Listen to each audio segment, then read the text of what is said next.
గతంలో రైతులకు వ్యవసాయానికి సంబంధించినటువంటి విద్యుత్ కనెక్షన్ పొందడంలో చాలా ఇబ్బందిగా ఉండే.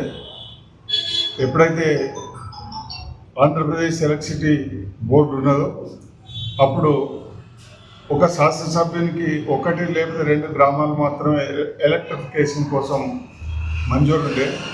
అయితే మన సిరిసిల్ల అప్పుడు తాలూకా అయినటువంటి సిరిసిల్ల మెట్ట ప్రాంతం, ఇక్కడ పైన ఎస్ఆర్ఎస్వి ప్రాజెక్ట్ అయినా మనకు ఈ ప్రాంతానికి మెట్ట ప్రాంతానికి నీళ్ళందక ప్రభుత్వం అప్పుడు ఏదైతే ఆంధ్రప్రదేశ్కు 2 సెస్లు వచ్చినాయో అప్పుడు రాజేశ్వరరావు గారు కానీ, గొడ్డ భూపతి గారు కానీ, నరసింహరావు గారు కానీ వారిది మెట్ట ప్రాంతం, ఇక్కడ రైతాంగానికి విద్యుత్ సౌకర్యం కలిగించాలి. తర్వాత సిరిసిల్ల పారిశ్రామిక కేంద్రమైనటువంటి సిరిసిల్ల కూడా చేనేత కార్మికులకు ఒక ఉపాధి కలగాలని చెప్పి ఉద్దేశంతో అప్పుడు ఈ సిరిసిల్లకు సెస్ను సాధించుకోవడం జరిగింది. ఆంధ్రలో అప్పుడు అనకాపల్లి, తర్వాత సిరిసిల్ల.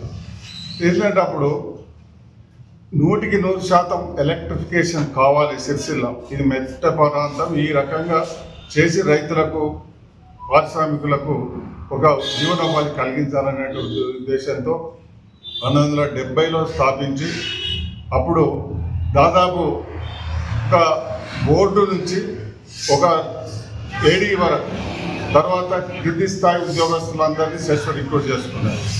తర్వాత ఒక అడ్మినిస్ట్రేషన్ పరంగా ఒక అకౌంట్స్ ఆఫీసర్, ఒక ఎండి, అటువంటి పోస్టులు కోఆపరేటివ్ నుంచి వేరే డిపార్ట్మెంట్ నుంచి డిప్యుటేషన్ తీసుకున్నప్పుడు అమెరికా అటువంటి దేశం సహకారంతో ఆర్ఈసీ ద్వారా సిరిసిల్ల మెట్ట ప్రాంతమైన సిరిసిల్లకు యుద్ధ ప్రాతిపదికన అప్పుడేది లైన్మెన్ స్థాయి నుంచి కింది స్థాయి ఫీల్డ్ స్టాఫ్ అంతా రిక్రూట్ చేసుకున్నారు. అప్పుడు ఆవరేజ్ ఆ ఉద్యోగస్తుల వయస్సు 26 సంవత్సరాలు. అప్పుడు ఒక 2 లారీలు ఉండే, కొన్ని వ్యాన్లు ఉండే, తర్వాత ఇక్కడ పోల్ సెంటర్ ఉండే.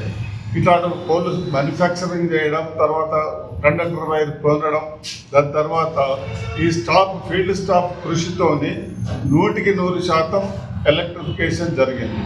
అప్పుడు ప్రప్రథమంగా ఆవునూరు మొదటి గ్రామం ఎలక్ట్రిఫికేషన్ జరిగింది. చివరిగా అన్ని అయిన తర్వాత చివరిగా వీర్నపల్లి గ్రామం. అయితే 100% జరిగిన తర్వాత అప్పుడు ఏమున్నా అప్పుడు సెస్ పాత్ర అయింది. 100% ఎలక్ట్రిఫికేషన్ జరిగిన తర్వాత స్వయం సమృద్ధి సాధించడానికి సొంత విద్యుత్తును ఉపయోగించుకునేటువంటి కోణంలో ఆలోచించారు.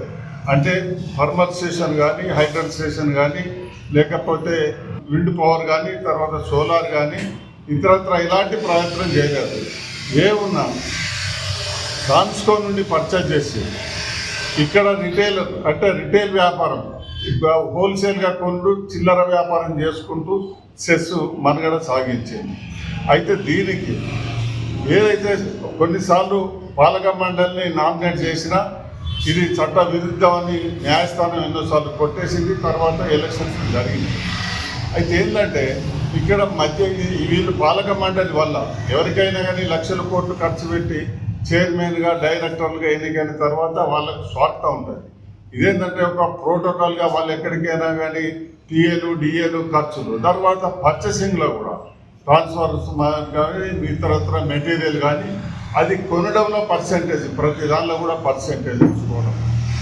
తర్వాత ఇక్కడ ఆజమాయిషి, ఒక రైతు ఒక పోల్ కావాలనుకోండి, దానికి డైరెక్టర్ ఉన్నాడు కానీ, లేకపోతే చైర్మన్ చెప్పాలి, వాళ్ళకి ముడుపులు ముట్టాలి. అటువంటి సమస్యలకు దారి తీసింది ఇప్పటి పరిస్థితి.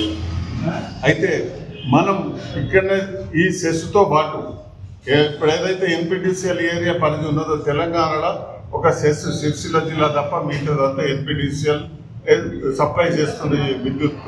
అక్కడ ఎలాంటి సమస్య లేదు. అది ఇది 2 ఈక్వల్ అయింది. కానీ సెస్ ఇప్పుడు అదనంగా భారం ఈ పాలక మండలితో వాళ్ళు ఇష్టం ఉన్నట్టు ఏంటంటే నాన్ టెక్నికల్, వాళ్ళు పాలక మండలి ఏంది నాన్ టెక్నికల్. వాళ్ళు ఒక ట్రాన్స్ఫార్మర్స్ ఉంటాయి అనుకోండి, కాపర్ అనేది కొంత లైఫ్ ఎక్కువ ఉంటుంది. మీరు అల్యూమినియం ఏదో చీప్గా ఉండేది పర్చేజ్ చేసుకుంటూ అలాగే అడ్మినిస్ట్రేషన్ అది మొత్తం మీద అన్ని మిస్యూజ్ చేయడం. మనకి ఇప్పుడు సెస్ చైర్మన్ ఉన్నది వెహికల్కు అలయన్స్ తీసుకుంటాడు, ఎండి ఉంటాడు, ఎండి అలయన్స్ తీసుకుంటాడు. ఇప్పుడు ఒక రిప్రజెంటేటివ్గా అంటే మన రాష్ట్ర ప్రభుత్వానికి ఢిల్లీలో ఒక రాష్ట్ర ప్రభుత్వ ప్రతినిధి ఉన్నట్టు ఇక్కడ సెస్కు ఒక ప్రతినిధి అంటే రామరెడ్డి ఒక రిటైర్డ్ ఎంప్లాయీ, రామరెడ్డిని ప్రతినిధిగా పెట్టి 40,000-50,000 ఇచ్చి ఆయన ప్రతినిధిగా పెట్టి మరి ఇక చైర్మన్ ఏం పని చేయాలి, ఎండీ ఏం చేయాలి, వీళ్ళు పోతలేరా, వీళ్ళకి టీఎన్టీ హైదరాబాద్ రాసుకుంటారా, ఇట్లా రాసుకోక అతని అవసరం లేదు. అట్లా ఈ పరిస్థితుల్లో ఇప్పుడు ఏంటంటే రాజకీయ నాయకులకు ఒక రాజకీయ నిరుద్యోగులకు ఇల్లు ఒక అకామిడేట్ చేయడం జరిపోయిందని తర్వాత అంతకన్నా ఎక్కువ ఇప్పుడు మనకు సెస్సును అప్పులపాలు చేయడం, ఈ 12,000-11,000 కోట్ల ఎన్పీడీసీలకు అప్పులు ఉన్నాయని అనడం, ఈ అప్పులకు తయారు చేసి ఈ పాపం కట్టడానికి సెస్ అంటే దాన్ని నిజంగానే మనకు ఒక వరము అనుకోవచ్చు ఆ పరిస్థితిలో అన్నాడు. ఇవాళ దాన్ని బదనం చేయకుండా పూర్తి ఏంటి అంటే ఎల్పీడీసీల కలుసుడు చాలా సంతోషం. ఎందుకంటే ఆనాడు రాజేశ్వరరావు గారు, నరసింహరావు గారు, గొడ్డె భూపతి గారు స్థాపించినటువంటి ఆశయం నెరవేరింది, రైతులకు అదేంది. తర్వాత ఈ రాష్ట్రం ఏదైతే ఎల్పీడీసీఎల్ పరిధిలో ఉంటుందో అలాంటి పరిధిలోకి సెస్ పోవడం సురక్షితంగా ఉంటుంది, ఎలాంటి అవినీతికి తావు లేకుండా నాణ్యమైనటువంటి కరెంటు పొందే అవకాశం ఉంటుంది. ఈ సందర్భంగా రాష్ట్ర ప్రభుత్వానికి చాలా ధన్యవాదాలు తెలియజేస్తున్నాను.